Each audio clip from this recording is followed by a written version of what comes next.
여러분 안녕하세요. 오늘 우리는 사무엘하 21장에 숨겨져 있는 아주 깊고 신비로운 공의와 은혜의 이야기 속으로 함께 들어가 보려고 합니다. 네, 정말 기대되는 시간입니다. 다윗 왕이 통치하던 시절, 겉보기에는 가장 영광스럽고 평화로워 보이던 바로 그 시대의 무대 뒤편에서 과연 어떤 일들이 벌어지고 있었을까요? 오늘 이 시간을 통해 그 역사적 배경부터 아주 깊이 있게 파헤쳐 보겠습니다. 자, 오늘 우리의 호기심을 가장 먼저 자극하는 질문부터 던져보겠습니다. 다윗 시대에 갑자기 왜 3년 동안이나 흉년이 들었을까요? 하나님의 통치를 직접 받는 그 비옥한 이스라엘 땅에 3년씩이나 기근이 계속되었다는 건 이건 절대 단순한 자연재해가 아니지 않습니까? 정확한 지적입니다. 사실 한 해만 농사를 망쳐도 온 나라가 휘청거리는데 3년이나 추수를 못했다는 건 아주 분명한 하나님의 징계 사인이었죠. 그래서 다윗이 다급하게 하나님께 엎드려 부르짖었고 그 해답이 사무엘하 21장 1절에 아주 명확히 기록되어 있습니다. 다윗의 시대에 해를 거듭하여 3년 기근이 있으므로 다윗이 여호와 앞에 간구하매 여호와께서 이르시되 이는 사울과 피를 흘린 그의 집으로 말미암음이니 그가 기브온 사람을 죽였음이니라 하시니라. 즉 이전 왕이었던 사울이 무고한 피를 흘린 엄청난 죄에 대한 하나님의 무서운 심판이었습니다. 그럼 본격적으로 첫 번째 이야기, 기브온 사람들의 복수부터 살펴보겠습니다. 호스트 A, 과거의 사울 왕은 이스라엘의 영광을 위한다는 핑계를 대고 무려 여호수아 시대부터 맺어온 기브온 사람들과의 거룩한 평화 조약을 깨버렸습니다. 그리고 그들을 무참히 학살했었죠. 그런데 다윗 왕이 이들에게 어떻게 속죄하면 좋겠느냐고 제안했을 때 이들의 반응이 정말 놀랍습니다. 엄청난 금전적 보상, 그러니까 금과 은을 단호하게 거절해버리고 사울의 자손 7사람을 내어달라고 요구합니다. 네, 그렇습니다.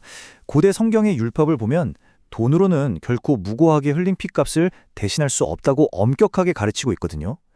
생명보다 돈을 더 가치 있게 여겨서는 절대 안 된다는 원칙이죠. 그래서 기브온 사람들은 은과 금이라는 그 막대한 재물 대신에 자신들을 잔인하게 학살했던 사울의 후손 중 7사람을 콕 집어 내어달라고 요구한 것입니다. 오직 피는 피를 통해서만 속죄받을 수 있다는 하나님의 그 공의로운 법에 따라 아주 정정당당하게 정의를 요구한 역사적인 장면입니다. 이어서 두 번째 주제, 공의와 맹세의 무게입니다. 그런데 생각해 보십시오. 무려 7사람의 목숨을 넘겨주어야 하는 이 무거운 요구 앞에서 다윗은 정말 뼈를 깎는 고통스러운 결단을 내려야만 했습니다. 과연 사울의 후손 중 누구를 내어주었을까요? 다윗에게는 하나님 앞에서 맺어진 언약을 지키는 것이 이 세상 그 무엇보다 가장 무겁고 절대적인 의무였습니다. 사울이 과거에 그 거룩한 언약을 멸시하고 깨뜨렸기 때문에 이스라엘 나라 전체에 흉년이라는 끔찍한 저주가 임했던 것이니까요. 그래서 다윗은 이 처절한 공의를 집행하는 와중에도 자신이 절친한 친구 요나단과 맺었던 맹세만큼은 끝까지 지켜냅니다. 사울의 손자이자 요나단의 아들인 무비보셋은 철저히 보호하고 살려주죠. 그 대신에 사울의 첩이었던 리스바에게서 난 2아들과 사울의 딸 메랍에게서 난 5아들을 붙잡아 결국 기브온 사람들에게 넘겨주게 됩니다. 호스트 A는 피는 피를 찾는다 라는 성경의 엄중한 진리가 이 대목에서 참으로 무겁게 다가옵니다. 맞습니다. 우리는 이 사건을 단순히 기브온 사람들의 개인적인 복수극으로만 봐서는 안 됩니다. 이들이 여호와 앞에서 목매어 죽임당한 이 처형은 공의로우신 하나님께 드리는 장엄한 희생제물이었습니다. 피 흘린 가문의 죄를 대속하기 위해 나무에 달려 죽임당한 것이죠. 우리는 바로 이 지점에서 아주 영적인 깊은 진리를 하나 발견하게 됩니다. 우리의 끔찍한 죄를 대속하기 위해 아무 죄도 없이 나무에 달려 하나님의 진노와 저주를 온몸으로 대신 받으신 예수 그리스도를 떠올리게 되는 것입니다. 이 가장 비참한 처형 속에 십자가 구원의 예표가 아주 짙게 깔려 있습니다. 자, 세 번째 장면, 어머니 리스바의 눈물겨운 헌신입니다. 이 끔찍한 비극의 한가운데서 하루아침에 2아들을 잃어버린 어머니 리스바가 등장합니다. 여기서 상상할 수조차 없는 초인적인 인내가 펼쳐지는데요. 곡식 빼는 첫날, 그러니까 봄철에 아들들이 처형당한 그 직후부터 마침내 하늘에서 비가 쏟아질 때까지 무려 수개월 동안 그녀는 차가운 바위 위에 굵은 배를 펴고 지냅니다. 낮에는 맹렬하게 내리쬐는 태양 아래서 공중의 새를 쫓아내고 밤에는 사나운 들짐승들이 사랑하는 아들들의 시신을 훼손하지 못하도록 자기 목숨을 걸고 밤낮으로 그 시체를 지켜냅니다. 정말 가슴이 미어지는 어머니의 헌신입니다. 그런데 여기서 한 가지 놀라운 사실이 있습니다. 리스바가 이토록 가혹한 판결을 내린 다윗 왕이나 심지어 하나님을 향해 반항하거나 원망했다는 기록이 성경에 전혀 없다는 점입니다. 바로 그 점이 핵심입니다. 그녀는 하나님의 율법과 그 무서운 심판에 철저히 순종했습니다. 그리고 이 눈물겨운 철야를 통해서 세상 모든 사람들에게 아주 분명히 증명해냈죠. 자기 아들들이 무슨 국가의 반역을 저질렀거나 개인적인 흉악한 범죄를 저질러서 죽은 불량배가 아니라 아버지 사울 왕이 지은 국가적인 죄를 대속하기 위해 희생양으로 죽었다는 사실을 말입니다. 그녀의 이 지독한 한신은 하나님의 뜻에 대한 온전한 굴복이자 자녀를 향한 끊을 수 없는 영원한 사랑의 증거였습니다. 네 번째로 다시 내린 하나님의 은혜를 보겠습니다. 이렇게 처절하고 숭고한 리스바의 철야 소식이 마침내 다윗 왕의 귀에까지 들어갑니다. 다윗은 이 소식을 듣고 깊이 감동하며 아주 명예로운 예우를 갖추어 반응하죠. 다윗은 먼저 과거의 길르앗 야베스 사람들이 거두었던 사울과 요나단의 뼈를 정중히 모셔옵니다. 그리고 나무에 매달려 있던 7사람의 시체도 함께 거두어서 마침내 베냐민 땅에 있는 그들의 아버지 기세의 묘에 왕의 특별한 명령에 따라 아주 명예롭게 합장해 줍니다. 포스트-피, 이 명예로운 장례가 모두 마쳐진 후에야 비로소 놀라운 반전이 일어납니다.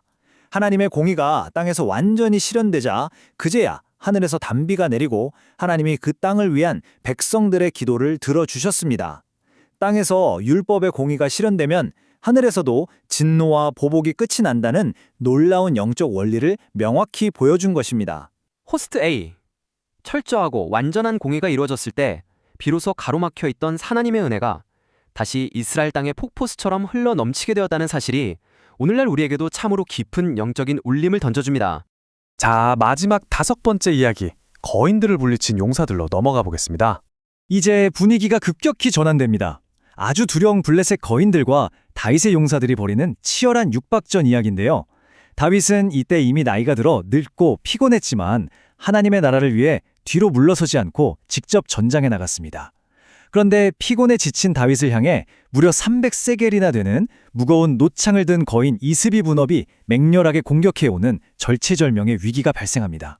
바로 그 찰나의 순간 스루야의 아들 아비새가 기적적으로 뛰어들어 다윗을 구출하고 그 거인을 단숨에 쳐 죽입니다.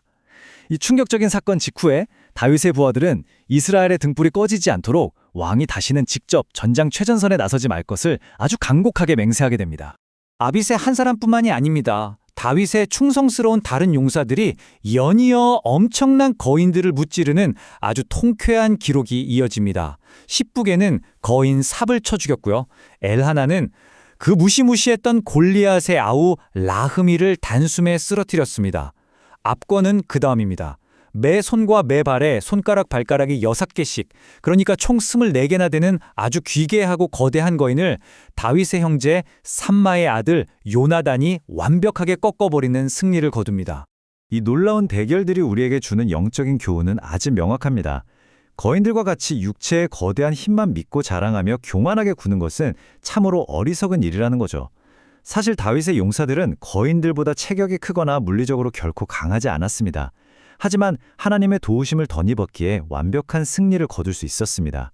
하나님은 이처럼 세상의 약한 자들을 택하셔서 거만하고 강한 자들을 부끄럽게 하시며 마침내 영적인 원수들을 철저히 정복하게 하시는 전능하신 분입니다. 그렇다면 이 길고 장엄한 이야기의 끝에서 오늘 우리 자신에게 던지는 이 강력한 질문을 마음에 새겨보았으면 합니다. 성도들에게 남은 마지막 거인, 죽음이라는 이 거인을 우리는 과연 어떻게 정복할 것인가? 다윗의 충성스러운 용사들이 하나님의 전적인 도우심으로 끝내 모든 거인들을 물리치고 승리한 것처럼 우리 역시 두려워할 필요가 전혀 없습니다. 우리의 진정한 왕이신 예수 그리스도를 통해 우리는 우리를 위협하는 가장 강력하고 마지막 원수인 죽음이라는 거인을 마침내 완전히 정복하게 될 것입니다. 네, 맞습니다. 다윗 시대에 감추어졌던 공의와 은혜, 어머니의 눈물겨운 헌신, 그리고 최후의 영광스러운 승리가 담긴 오늘의 성경 해설 시간은 여기까지입니다. 그리스도 안에서 우리 모두가 십자가의 은혜로 이 마지막 거인을 물리치는 최후의 승리자가 되기를 간절히 소망합니다. 끝까지 함께해 주신 여러분 진심으로 감사합니다.